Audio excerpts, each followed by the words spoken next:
It's not easy living on a dying planet, but it is easy to feel overwhelmed when it comes to making changes and taking action to try and save it. Where do you start? Is it even worth it? Can you really make a difference? Welcome to the Tea on Sustainable Living podcast, where we attempt to answer these questions by spilling the tea on living sustainably in a world that's going to shit. I'm Brandy. And I'm Hannah. And for years we've been navigating the big, messy grey area of caring about our planet. It hasn't always been smooth sailing, but we're not giving up yet. So, brew yourself a cup of tea, get comfy, and let's try and navigate that grey area together. Hello, Give a Shitters. This is Hannah. And this is Brandy, and you are listening to episode number 28 of the Tea on Sustainable Living podcast. Yay! It's my age. A yay instead of a woo. Woo. That's new. Yeah, well, was that different? Okay. Yeah, what's different? I don't know. I'm still tired. Me too. Yeah, Hannah has her second cup of coffee. I was gonna make one, but then I didn't. Oh no, this is. So here we are. Oh, it's not good. No, it's like because I was saying my coffee machine I didn't screw my coffee machine on properly, so half the water escaped, and now I've just got like cold milk at the bottom and then like semi-warm coffee at the top. It's just like a bad. Just pour it all over ice and call it a nice coffee. Yeah, I might do that. Actually, that sounds good. I might do that after we record. Iced coffee sounds really good. Anyway, so what are we talking about today, Hannah? We're talking about travel. We had kind of talked about doing a little travel mini-series. Well, Brandy had come up with this idea, and then I ran with it because I was out of ideas when planning this late last night. And I thought maybe we could do this first episode about the planning side, like the pre-trip side of travel. Yeah, I like the idea. I think when I brain dumped that idea, it was because we've talked about flying, and I think the carbon offsets were a part of that episode, not a separate episode. And I think we've maybe referenced various travel things throughout episodes, but never at least I don't think so, travel specific, other travel specific episodes. But yeah, I like your idea of splitting it into the stages, the pre-planning and the actual travel, and then I think you had a post kind of longer game impact kind of a phase. Because I think there are other podcasts and resources that talk about all of these specific things more in depth, whether it's flying or Airbnbs, etc. But in terms of how you can take that and actually make some sort of changes. And that was something I found when I was doing a little bit of research, that there's so much, but also so much of it understandably is sponsored content as well in the travel industry, which doesn't necessarily mean it's inaccurate information or not useful. But there was also this other element of but this is this article has been produced by a travel agency, what, that has an impact as well. Yeah, absolutely. But yeah, I don't know. I was saying, I think it's pretty clear that both Brandy and I like to travel. And I kind of realized I've overloaded my schedule with travel this year. So I've got several smaller trips planned, and then a bigger trip where I'm going to the States. And while there's been, I feel there's thinking of some trips, especially the ones in Spain, I've managed to keep them, I've chosen to get the train rather than flying, things like that. But other parts, I haven't really considered that element of it. So I feel I just wanted to talk about that. What are the things you might want to bear in mind when planning a trip? And what even is sustainable travel? I kind of was looking at that, and I was I guess kind of travel that has minimal or positive impacts on the environment and the communities that are being visited. I don't know. Yeah, I think that's a good way to frame it, because anything we do, we have an impact by existing. We have an impact, and you go somewhere new where you're not from there, you don't live there, you're going to have some sort of impact. So trying to make that as positive as possible. If you're not willing to, give up travel, which I think is fair. We're not here to tell you what, to do or not to do. Just things to consider. I hope that I hope that comes across. So yeah, well, you mentioned that there were some things that you hadn't considered when planning these trips. Why do you think that is? Like time element? I know when other people are involved, that right. I think, yeah, probably a little bit time and people more than anything, especially, for example, around accommodation. Like most of the trips I've got coming up, all the local ones that I've either have or like, or had in the last few months, other people have kind of taken on the role of like finding accommodation. So it's mostly been in Airbnbs. And, I've just like kind of gone along with it. I mean, I haven't, taken any particular stand. Yeah, the thing with, we can talk about Airbnb. I don't think it's like an all good or all bad thing. I think it depends on where you are. If it's like a city where those Airbnbs are preventing people to rent out affordable homes, and also Airbnb is like raise the prices of the area. I think there's a lot of Airbnbs around me in my neighborhood. I think there's actually one in my building. I don't know if it's technically an Airbnb, but I don't know. I know there's definitely one across the street because my friends, when they visited, have stayed there.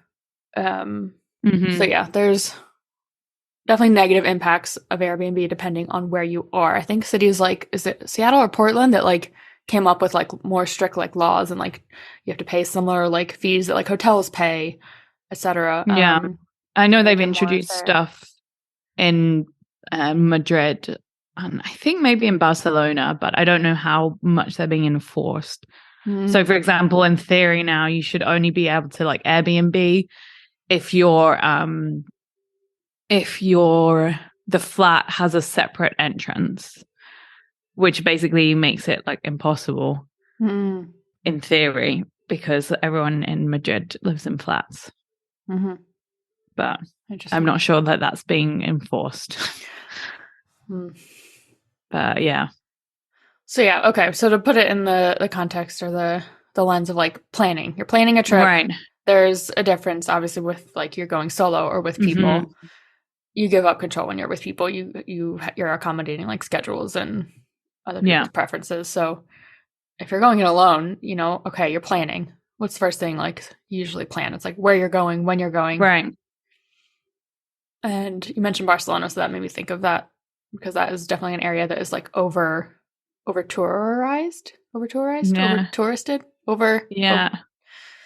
Too many tourists go there, and I think it's negatively impacting the city. So I think there's something to be said about choosing where you go and considering. Right.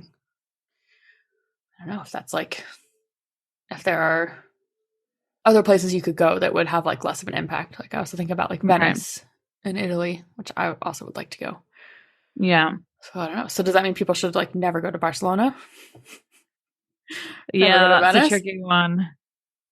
I think I think you have to like prioritize like what if you're traveling. I think the best thing is like the best place to start is like why are you traveling?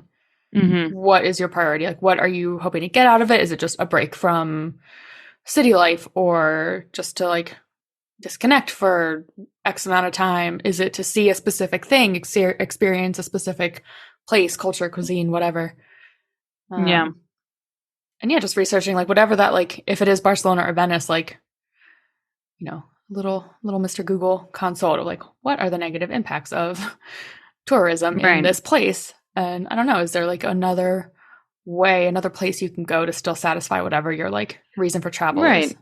Or is it like, would it be better? And I don't know if this is true, but just coming to mind, like if, for example, if you were visiting Barcelona, would it be better to like stay in like a smaller place along the coast and then just like do a day trip in to like see the things that you really wanted to see? Would that satisfy that need in a like more sustainable way? I don't know if this is actually true, if what I'm saying is would be more sustainable, but like I guess maybe being creative about like how you go somewhere.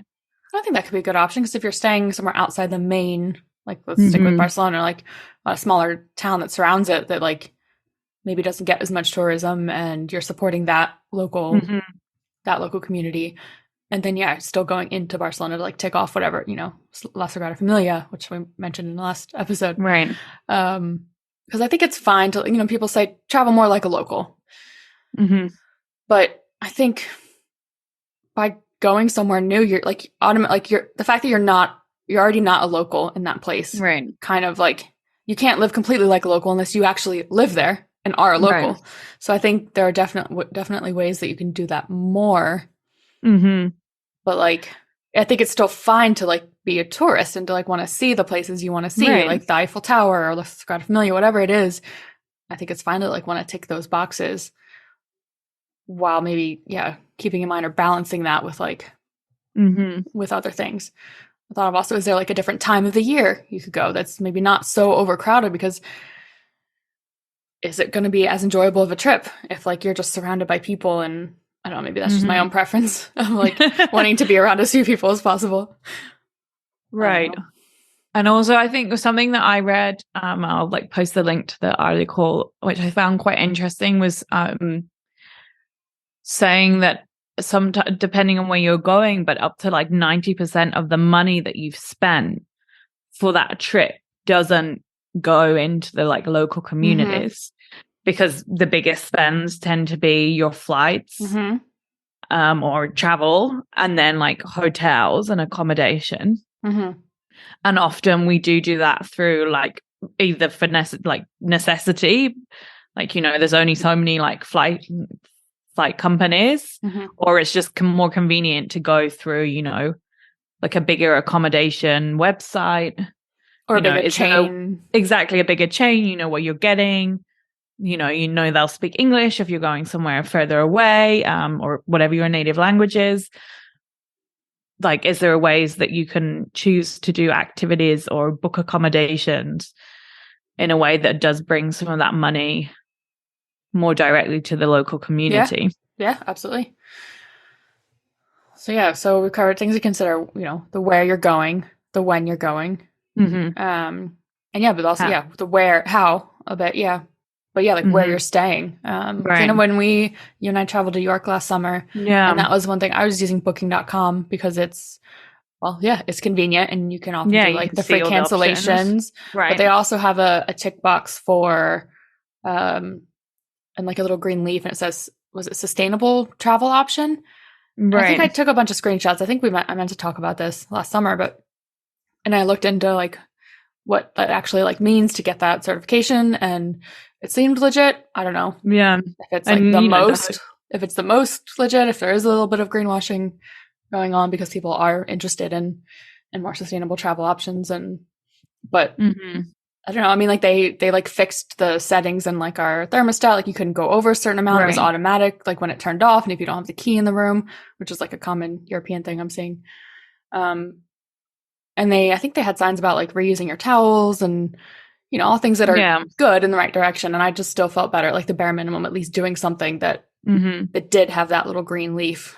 Over some of the night. It was still with a chain. I think it was technically a part of like the Marriott hotel group.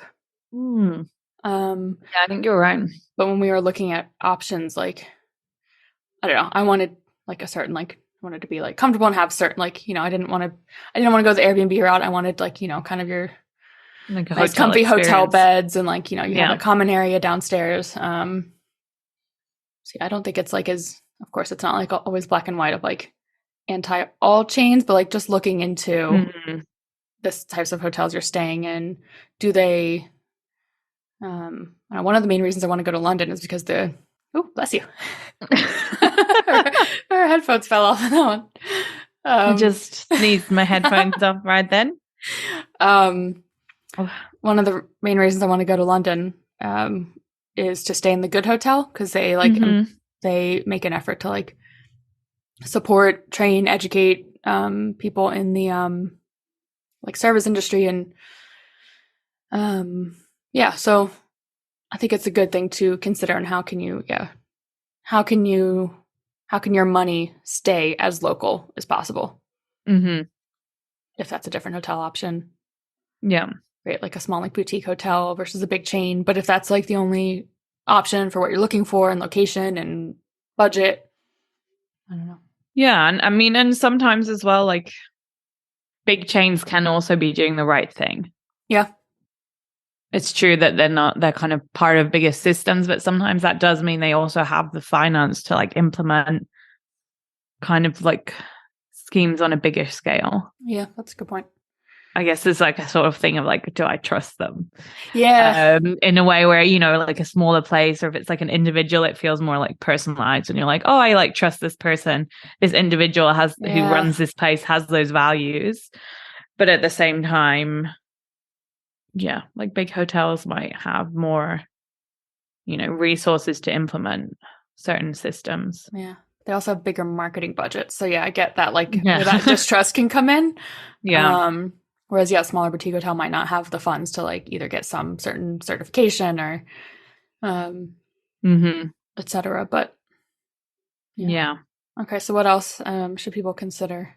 The transport one thing I was like, I've already not done with my flights to the US. I hadn't really thought about it. I was just choosing the cheapest option. And it was saying that it was much more sustainable to choose nonstop flights.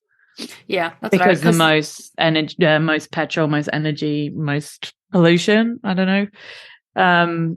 Take off and landing. Yeah, I always try to fly nonstop or direct.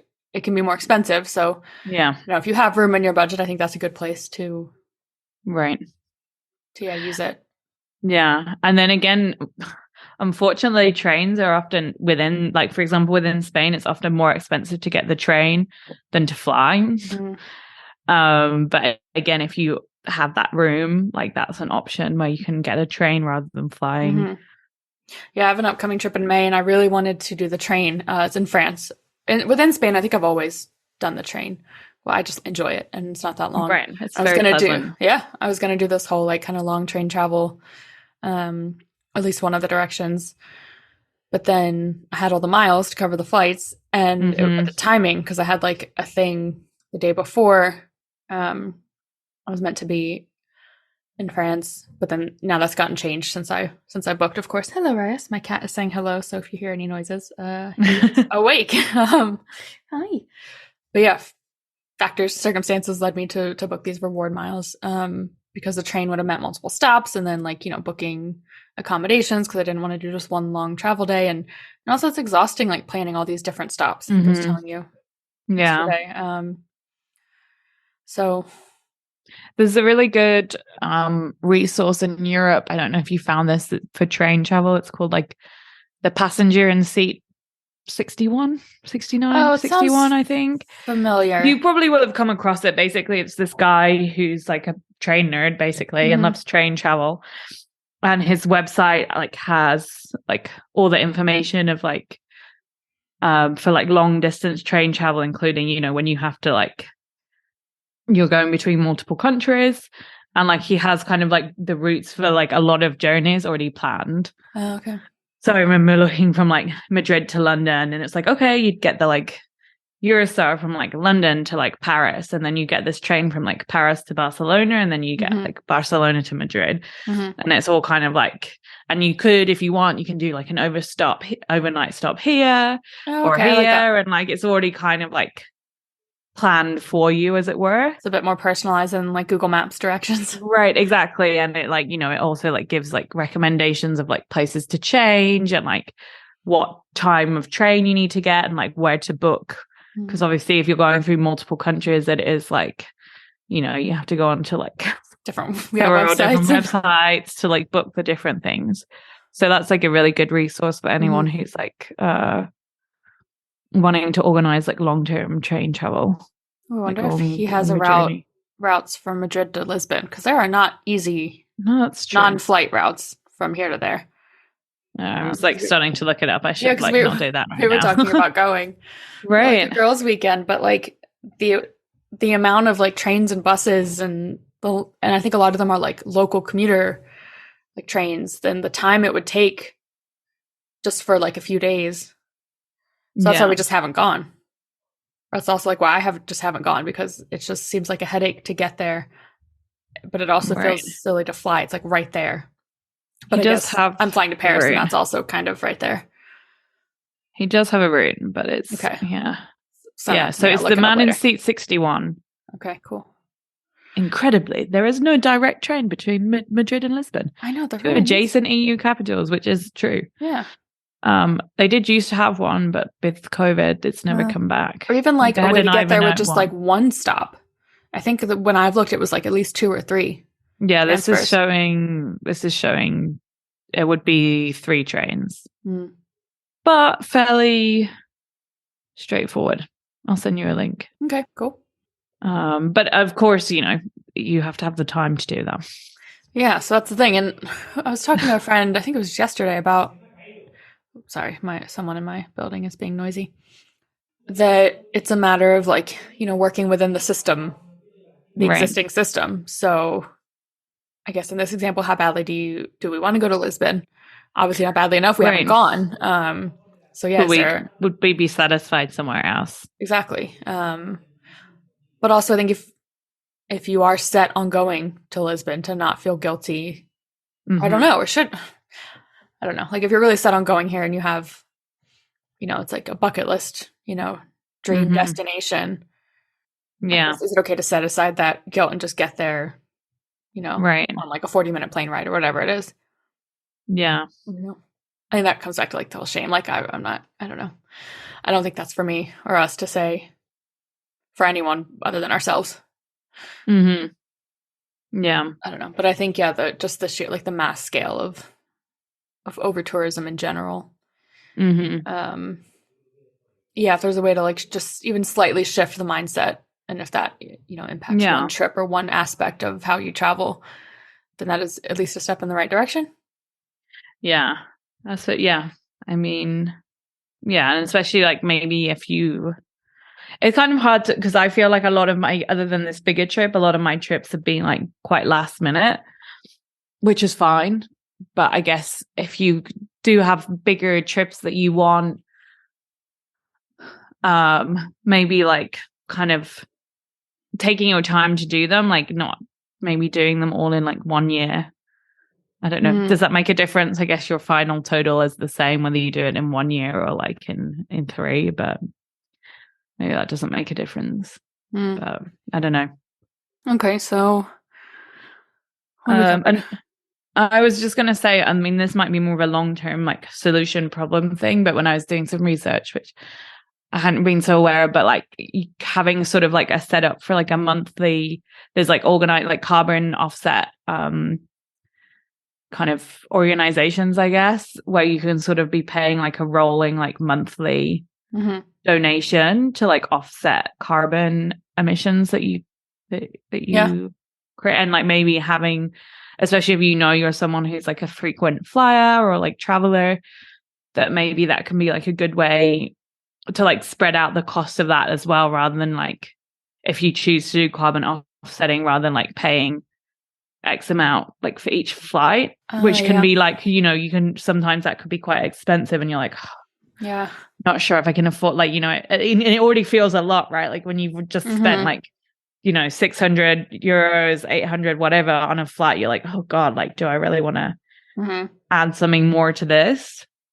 So maybe like spreading that cost out throughout the year and sort of making that commitment, if that's something that you're interested in doing.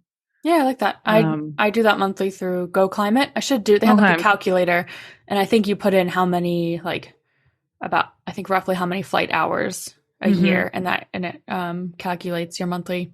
Ecology is another one, so we'll link both resources. Go Climate. It was Go Climate Neutral, but they've dropped the neutral because they think we need and want to like go beyond neutral and have like a carbon positive effect. So Go Climate and Ecology with an I are good place. I think they're UK based. So those are good resources. I mean, I think I had maybe jotted down to do like a specific carbon offset episode. That can be its whole thing. I know we talked about it in the flights.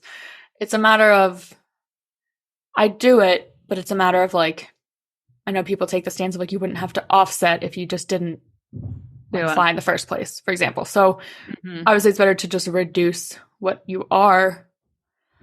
If your individual carbon footprint is important to you, reducing that is obviously the best option.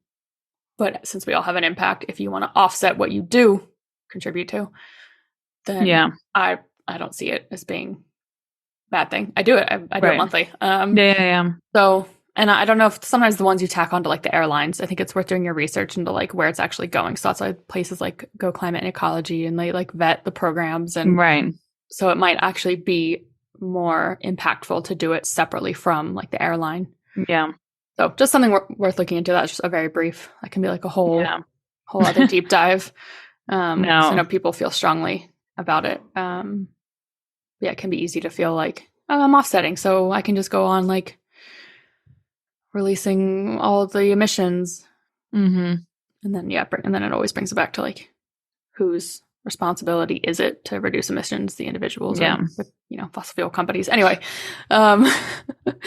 everything is related. Yeah. Anything else you do in the planning stage, Randy? Planning stage. So it's where do I want to go? When do I want to go?